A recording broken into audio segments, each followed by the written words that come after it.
Salut tout le monde et bienvenue dans ce nouvel épisode de Secret Série. C'est quoi ce bruit? Attendez, bougez pas. Voilà, tu fais moins le malin maintenant. Bon, aujourd'hui on parle de The Walking Dead.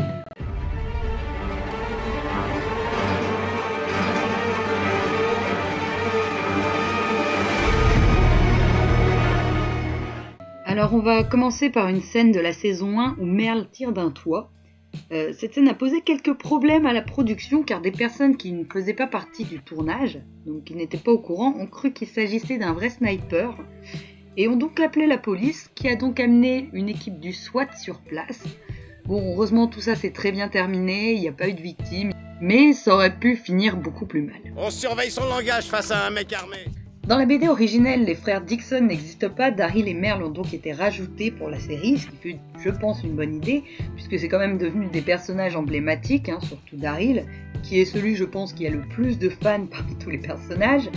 Mais à la base, Norman Reedus avait auditionné pour jouer le rôle de Merle, et finalement ils lui ont donné le rôle de Daryl, et c'est bien mieux comme ça.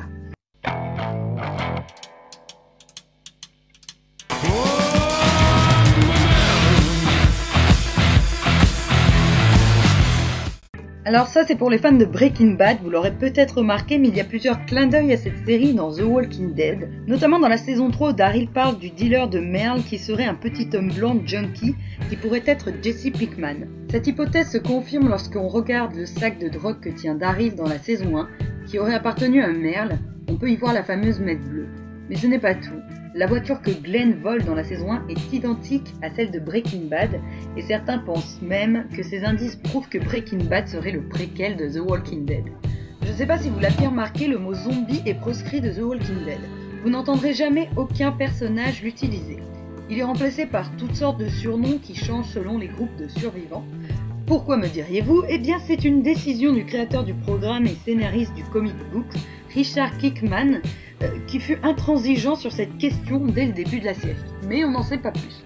D'ailleurs, les walkers de la série ont tous droit à un passage par la Zombie School, où le producteur exécutif Gregory Nicotero donne des cours pour apprendre à marcher et à se comporter comme un zombie.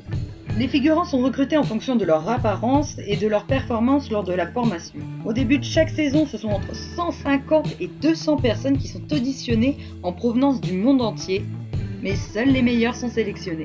Certains rôdeurs réguliers sont des animatroniques, ce qui est assez pratique car les zombies ne doivent pas cligner des yeux, ce qui fait que lorsque ce sont des figurants, la post-production doit effacer chaque clignement un par un. Et pour en finir sur nos amis les rôdeurs, vous saurez peut-être qu'au fil des saisons, ils se détériorent, deviennent de plus en plus gris, plus décomposés, histoire d'être plus raccord avec les années qui passent dans la série. Dans les comics, Rick perd très tôt sa main, mais les producteurs lui ont laissé car ça aurait été trop compliqué pour les scènes d'action, surtout pour un des personnages principaux. Du coup, ils sont vengés sur ce pauvre Merle qui n'avait rien demandé à personne. Et je vais terminer en vous laissant quelques images de la promo de The Walking Dead avec une attaque de zombies dans un abribus et la Zombie Experience à New York. Salut!